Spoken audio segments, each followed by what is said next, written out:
Salut à tous, alors c'est Frédéric Delavie. Alors avant de partir en Hongrie où je pars pour mon travail, en partie, je voulais faire une petite vidéo coup de gueule, euh, coup de gueule sur une mentalité française que j'apprécie pas trop. Alors j'ai en France beaucoup de gens qui me posent des questions intelligentes sur mon Facebook ou mon YouTube, mais il revient fréquemment, alors fréquemment c'est une minorité, mais c'est quand même un trait particulier que je vois ici dans ce pays, des critiques sur mon travail, on me critique en me disant, euh, à court d'arguments je pense, que je devrais continuer à faire de la muscu, que je suis spécialiste en muscu et qu'il n'y a pas de raison que je m'intéresse à autre chose ou que je parle d'autre chose. Donc, il y a la dichotomie typique de la France, de la petite bourgeoisie française, où on, le système de caste, où les gens sont bien classifiés, sont mis dans des tiroirs, des tiroirs dans lesquels on est, on ne peut pas s'en extraire.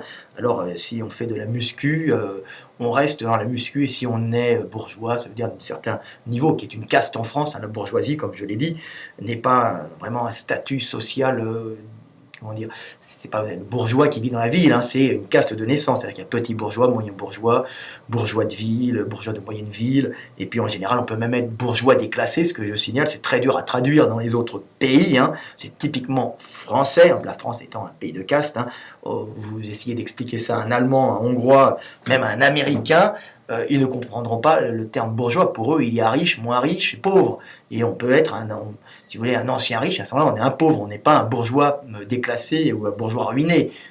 Ça n'existe pas. Donc la France est un pays de caste, comme je le dis. C'est le syndrome de la moule, c'est-à-dire que l'on naît... on meurt où l'on est, c'est-à-dire on reste tout le temps accroché au même rocher toute sa vie, et si votre rocher est tout en bas dans la fange, vous y resterez.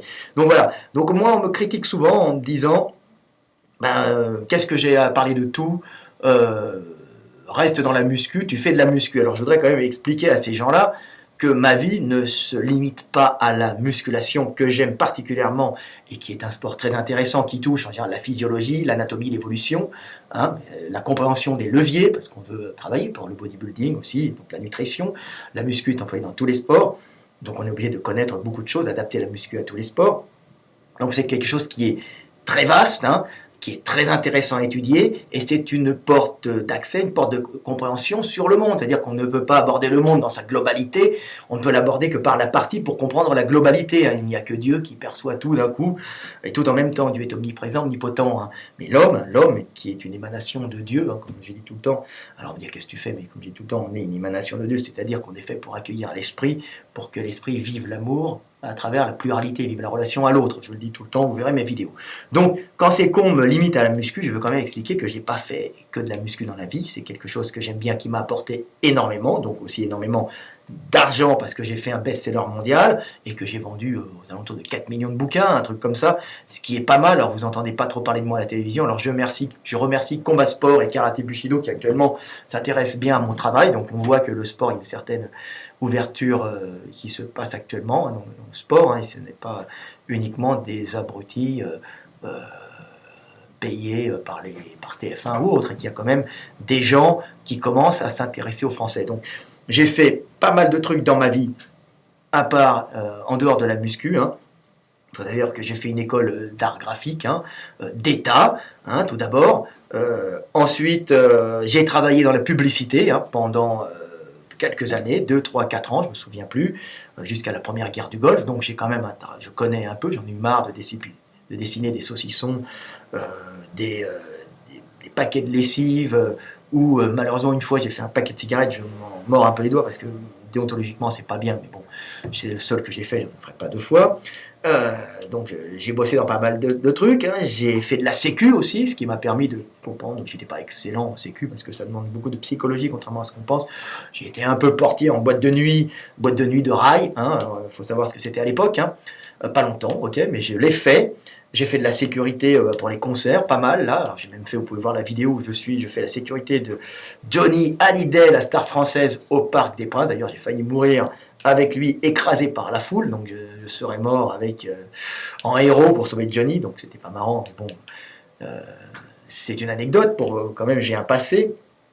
Donc après j'ai travaillé quand même j'ai étudié aux Beaux-Arts, j'ai étudié 9 ans quand même aux Beaux-Arts, hein, en auditeur libre, mais j'ai étudié 9 ans, j'ai toute la doc avec moi, et j'ai photographié tous les cours du meilleur prof qu'on avait à l'époque, c'était Jean-François Debord.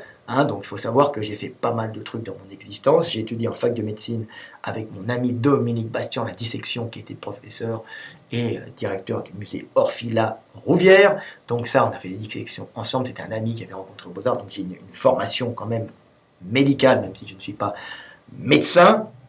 J'ai essayé d'être peintre, mais ça n'a pas tellement marché, à part les homosexuels qui aimaient bien mes peintures, qui m'exposaient un peu dans leur galerie où c'était pas, franchement, parce qu'ils aimaient les corps musclés, c'était pas franchement ce qui intéressait le bourgeois qui voulait mettre plutôt des œuvres relativement abstraites dans son salon. Mais bon, ça a été une aparté, j'ai essayé, j'ai vu que je ne gagnerais pas ma vie dans ce domaine puisque je travaillais un peu à la méthode Renaissance où ça prenait trop de temps pour créer une œuvre. Hein, que maintenant on fait plutôt de l'œuvre torche-cul qui va à pleine vitesse, hop hop hop, et on la vend. On fait plutôt de la quantité. Hein, c'est plutôt une vaste fumisterie. Alors il y a encore quelques bons trucs dans les galeries, mais c'est souvent on veut plaire aux galeristes. Donc vous voyez, j'ai quand même eu une carrière, j'ai quand même travaillé dans de nombreux domaines, ce qui me permet de comprendre un peu le monde. Ensuite, j'ai travaillé au Monde du Muscle comme journaliste. J'ai eu un magazine qui s'appelle Power Mag, hein, sur la force, où j'ai accompagné les équipes en Europe, hein, pour les championnats, les équipes de force. Où j'ai interviewé les mecs de la force basse, les mecs du powerlifting, les mecs des strongmen. Donc j'ai connu pas mal de mecs. J'ai même connu Poussianowski à l'époque. Et Zydrunas, je me souviens plus à l'époque, on était très jeune. Donc j'ai quand même une vie intéressante qui m'a permis de rencontrer plusieurs culture, plusieurs façons de penser. Et puis je me suis spécialisé en anatomie avec le Monde du Muscle où j'ai effectivement travaillé pendant plus de 10 ans, 10-12 ans, je ne me souviens plus, avec ce magazine où je faisais des planches techniques sur l'anatomie. Donc vous voyez, je ne suis pas unidisciplinaire, je suis pluridisciplinaire, j'ai une façon de percevoir le monde quand même qui commence à s'approcher de la globalité parce que j'ai commencé par étudier les parties les unes après les autres. Hein. On peut aborder la globalité qu'en étudiant les parties chez les humains. Hein. Donc voilà. Donc ensuite j'ai même importé des machines de sport de Hongrie à l'époque. Et puis j'ai fait pas mal de trucs et puis je me suis spécialisé dans le dessin d'anatomie, et ça depuis 20 ans où je fais des livres, où j'ai fait un best-seller mondial, hein, qui était meilleure vente aux États-Unis, avec plus de 2 millions, 2,5 millions exemplaires vendus, mais peut-être 3 millions, je ne sais plus. Donc c'est quand même gros pour un Français, vous n'entendez pas parler de moi à TF1, ben c'est normal, je ne suis pas un pote à Bouygues, hein, il faut le savoir, peut-être que plus tard, mais là pour le moment je ne suis pas son pote, et comme c'est la République des copains et des fils d'eux, bien sûr, on n'entend pas parler de moi, mais je remercie tout de même les changements qu'il y a, surtout dans le milieu du fight actuellement. Hein, on voit, merci à Combat Sport et merci à Karaté Bushido. Voilà. Donc voilà, pour les gens qui me critiquent en disant que je n'ai pas à faire que de la muscu, ben, j'explique quand même que j'ai eu un parcours qui est plus vaste que la muscu. J'ai vécu dans plusieurs pays, je vis en partie en Hongrie, où d'ailleurs j'ai une société, une petite maison d'édition hein, qui produit mon bouquin. Ensuite, je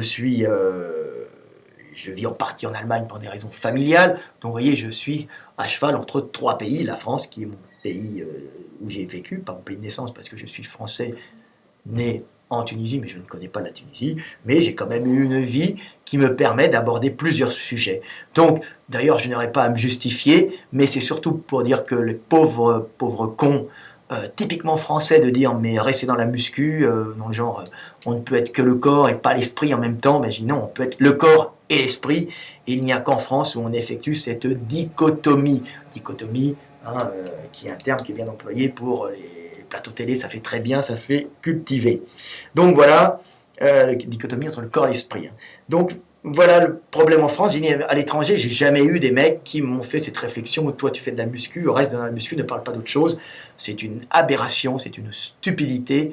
Ça me fait penser à mon éditeur, je pourrais faire la placer là, qui un jour, après avoir vendu plus d'1,5 million d'exemplaires, ou 1 million d'exemplaires, je passe le voir quand j'étais un peu plus jeune, et je lui dis, écoutez, nommez-moi directeur de collection, et je vous ramène tous les mecs qui sont bons dans mon domaine, que je connaissais par le mieux, tous les écrivains sportifs, et comme ça, vous allez éclater, on va être les meilleurs sur la France. Hein. Et j'ai eu comme réponse, vous êtes dessinateur, restez à votre place. Donc, vous voyez, ce problème français qui cloue la France, ce n'est pas un problème économique, c'est un problème moral que l'on retrouve dans les réflexions stupides que je reçois sur mon YouTube, alors moins sur mon Facebook, parce que sur mon Facebook, en général, je fais le tri, j'élague déjà les cons ou les petits esprits. Hein, les petits jeunes, c'est pas de leur faute, hein, on leur a fait un lavage de cerveau à l'école de la République, hein, en leur expliquant qu'on ne pouvait être que ci ou que ça. Hein.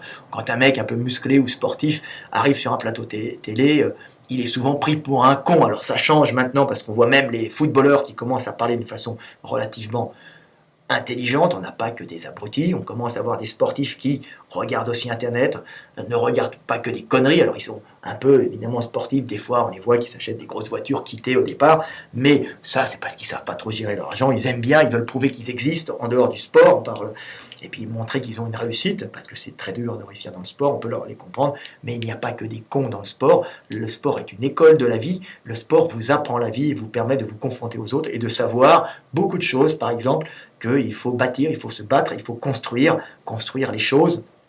Et un corps, ça se gère et ça se construit. Et les récupérations, et puis le projet d'avenir, voir les choses, éviter les blessures, la sagesse font partie du sport. Et cette sagesse, comment dire, cette façon de concevoir sa carrière en évitant les accidents, hein, en prenant des plages de repos, en essayant de prévoir l'avenir, on l'a aussi dans le sport et on peut la retranscrire dans d'autres boulots, dans d'autres choses de la vie. Tout est une chose, tout est question de prendre une chose quelque part et de la ramener ailleurs. Et l'école du sport est excellente. Alors moi, je ne suis pas que l'école du sport, je suis aussi quelqu'un qui était un dessinateur, technicien, mais je suis aussi quelqu'un qui a étudié pendant de nombreuses années l'anatomie, l'évolution humaine. D'ailleurs, c'est ma spécialité. J'ai découvert plein de trucs là-dessus. Je suis un avant-gardiste.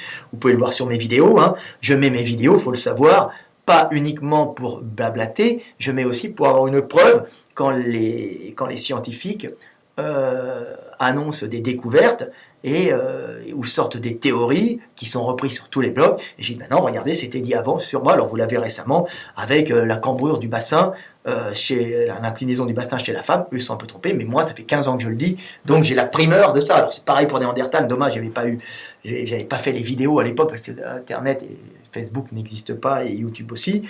Hein. Donc, mais moi, ça fait 15 ans que j'expliquais tout sur Néandertal. Et heureusement, c'était d'une logique, une logique pure et dure. Bien sûr, la génétique a pu confirmer ça, hein, que Néandertal avait été, s'était métissé avec Sapiens, et qu'il n'y a pas eu un Sapiens, des Sapiens sont montés il y a 60 000 ans, 40 000, mais il y a eu de nombreuses vagues successives qui se sont intermélangées au cours de l'existence de la lignée humaine, et vous voyez, et on s'en aperçoit de plus en plus maintenant avec les races d'hommes que l'on trouve à Taïwan récemment, ou même en Asie orientale, en Asie centrale, hein, où on en retrouve beaucoup, même en Chine, on retrouve des fragments humains mais qui sont génétiquement différents, on s'aperçoit hein, que ça n'a pas été si simple que ça, qu'il n'y a pas eu une ou deux grandes migrations, et qu'il y a eu des petites migrations qui ont fait des isolations de populations qui eux-mêmes se sont mis à rebouger et à se remélanger aux autres, et que c'est beaucoup plus complexe, et que même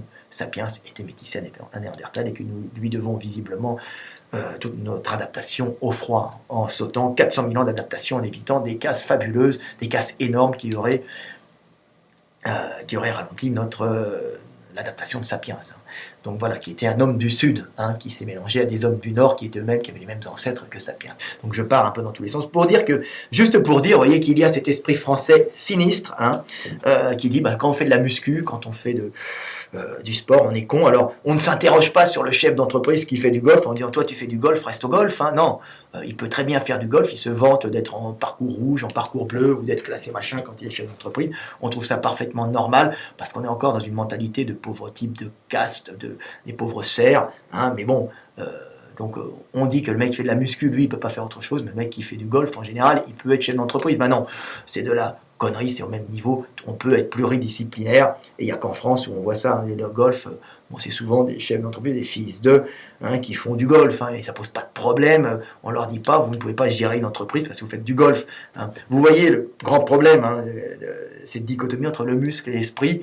qui vient du fait que la France était un pays centralisé avec une caste noble, après bourgeoise, qui gérait ça, et puis il y avait la piétaille, les pauvres types qui étaient au champ et qui étaient des dominés, donc c'était le corps était séparé de l'esprit, ça marchait très bien avant dans un système de caste d'un grand État centralisé, ça ne marche plus maintenant, mais il faut passer ces barrières, il faut casser ça, dans un monde ouvert, maintenant on rencontre des gens qui sont pluridisciplinaires, et être pluridisciplinaire a un énorme avantage, alors c'est vrai qu'on peut perdre en finesse dans les disciplines, alors moi, j'ai la chance d'être extrêmement pointu en anatomie évolution et en plus d'avoir une bonne vue globale en sociologie et économie parce que je suis dans le monde entier, je travaille avec le monde entier et en plus je vis dans de nombreux pays d'Europe. Donc ça me permet d'avoir ça. Mais la preuve en est par exemple aux États-Unis où la mentalité est complètement différente. Nous avons Arnold Schwarzenegger qui, on ne lui demande pas... vous avez fait de la muscu, vous ne pouvez pas faire autre chose. Il a fait du bodybuilding, il est arrivé d'Autriche. Il a ensuite travaillé dans le bâtiment, où il est devenu millionnaire dans le bâtiment. C'est là où il a fait son premier million de dollars, avec ses copains de la muscu qu'il employait pour la rénovation, la construction, surtout la construction de maisons, appartements. Et ensuite, il a fait du cinéma avant de se lancer dans la politique. Donc, il a montré qu'il était avant un homme, qu'il avait eu un métier, qu'il avait prouvé qu'il était quelque chose pour se lancer dans la politique aux États-Unis, et il avait une notoriété, on l'a pris, c'était un gouverneur de Californie. La Californie qui est un État, je crois, plus riche que la France, ou au même niveau. Donc, il faut arrêter cette petite dichotomie, cette stupidité de mettre l'esprit d'un côté, le corps de l'autre, comme si faire de la muscu était un handicap pour comprendre le monde. Vous voyez, faire du golf n'est pas un handicap pour gérer une entreprise. Donc, on est dans la bêtise française, encore issue de ce système de caste. Donc c'est un coup de gueule, je trouve ces gens stupides, j'entends souvent moi, mais quelle légitimité avez-vous de parler de tel sujet ou de tel sujet ou de tel sujet? Je dis mais la légitimité mon ami, je la prends, j'attends pas que tu me la donnes. Et je dis ça à tout le monde. Prenez la légitimité, vous êtes des hommes, allez sur le terrain, essayez de penser par vous-même, étudiez et pensez par vous-même. Ne laissez pas dire aux autres, ne laissez pas penser aux autres ce que vous... Ne laissez pas penser aux autres les choses, pensez par vous-même. Étudiez, écoutez, tamisez et pensez par vous-même. Et la légitimité, bon Dieu, prenez-la, vous êtes des hommes libres, vous n'êtes pas des petits toutous obéissants. Obéissez à un chef, un bon, un vrai, quand vous le sentez bon, mais s'il est nul, il est nul. Vous avez assez de recul sur le monde, prenez votre recul et essayez de voir les choses par vous-même. C'est l'homme libre, c'est le chemin de l'homme libre. Dieu nous a donné le libre arbitre, c'est pas pour se faire enchaîner par des politiques à la main, on voit le nœud. Et regardez, en France, c'est une aberration, on est politique de métier. Pourquoi? Parce qu'on peut être dans la vie que politique, on ne peut pas faire autre chose, c'est un métier. Donc, c'est une stupidité. On rentre en général, quand on est jeune, en politique,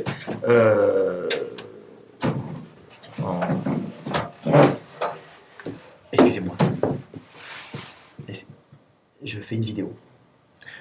On rentre en politique par conviction quand on est jeune et on y reste pour tous les avantages que ça procure, l'argent, le cumul des mandats, le fait de se faire tenir les portes, le fait de se faire cirer les pompes et le fait d'avoir cette impression d'immortalité stupide qui n'est qu'une illusion, Semfenbestes, comme on dit en hongrois, parce que je vis en Hongrie, stupide, qui ne vous évitera pas justement la mort. Donc la politique française, c'est une horreur, une horreur. Ce sont des gens qui ne sont politiques que par intérêt, bien que des fois dans la jeunesse, ils y rentrent par conviction. Vous voyez, et ils ne font pas d'autres métiers à côté, ils font vaguement un peu de droit, mais en général, ils font Sciences Po, des écoles pour faire politicien. Vous voyez la France, vous voyez le délire de la France, une école pour faire de la politique. Mais bon Dieu, la politique, c'est d'abord être dans la vie avec les hommes, vivre la vie, vivre les souffrances, vivre la joie, vivre l'amour, vivre la réussite, vivre l'échec, se confronter au monde dans sa chair, et ensuite parler aux autres, et ensuite montrer le chemin aux autres, parce que vous avez testé les chemins. Vous avez vu ce qui marche et ce qui ne marche pas, comme on dit tout le temps. Si jeunesse pouvait, si vieillesse pouvait, et si jeunesse savait. C'est ça, le vieux apporte au jeune. Le jeune qui est plein d'énergie et le vieux qui a son savoir, sa réussite et ses échecs, mais qui n'a moins d'énergie. Donc maintenant, les politiques, on n'est pas politiques, on ne fait pas Sciences Po. on vit sa vie et on s'engage en même temps en politique. On devrait fermer toutes ces écoles. Hein. C'est une honte. C'est un pays, c'est une honte. Alors, et le gros problème français vient de là, vient qu'on a des gens qui se croient spécialisés, qui ne le sont pas, et avec un système de caste sclérosant, qui met des gens, des fils d'eux au pouvoir, au poste. Hein. Ces fils d'eux peuvent être brillants, mais souvent ne le sont plus malheureusement, alors que les postes, comme je le dis, devraient être donnés aux plus compétents et aux plus méritants, celui qui a le plus de compétences, une véritable méritocratie à la française. Et actuellement, on s'écroule parce qu'on a un système de caste, on a une dégénérescence morale totale, hein, et on n'a pas de méritocratie. Et comment voulez-vous, dans un pays avec des frontières, avec un monde sans frontières, hein, comment voulez-vous qu'on puisse affronter des autres nations dans une espèce de guerre économique pour la calorie, comme je le dis tout le temps, si on a au pouvoir des fils de incompétents pour la plupart, hein, et non des gens qui sont nommés au poste par leur mérite et leur qualité réelle. Donc voilà, il y a tout à reprendre en France, et on voit ce problème, on le voit jusque dans les réflexions que l'on me fait sur le net, hein, réflexions stupides, je le redis encore, hein, tout le temps, c'est... vous faites de la muscu, restez dans la muscu, continuez à faire de la muscu, qu'avez-vous à parler de ça? Quelle légitimité avez-vous? Je vous le dis, je le répète encore, la légitimité, je la prends. Voilà. Et pour vous qui me regardez dans la vie, prenez la légitimité. Parlez, vous êtes des humains, vous avez le droit de vous exprimer, et surtout, ne vous surestimez pas. Essayez de le faire avec du recul sur vous-même. J'étudie, je comprends, je m'exprime et je ne suis pas bêtement comme un pauvre mouton à tondre, comme nous sommes actuellement, nous les Français. Voilà, coup de gueule, 21 minutes 34, je voulais faire plus court. Je pars en Hongrie, salut les gars. Pendant quelques temps, vous ne me verrez pas faire des vidéos parce que j'ai 3 conférences à faire à Budapest, au Centre Olympique, et 2 autres à côté. Hein, donc vous voyez, bon, je pars, je fais briller la culture française dans le monde. Et puis, il y a de fortes chances, on va voir, que j'ouvre un centre de sport... de formation à l'étranger pour les coachs français, pour les mecs qui font du MMA, un espèce de bootcamp de bonne qualité avec salle de gym dans un cadre naturel super bien. Donc à bientôt les gars, tout le temps vers l'avant, on avance, d'accord? Et tant qu'on n'est pas mort, on construit et on se bat. Salut, Fred Delavier, à bientôt.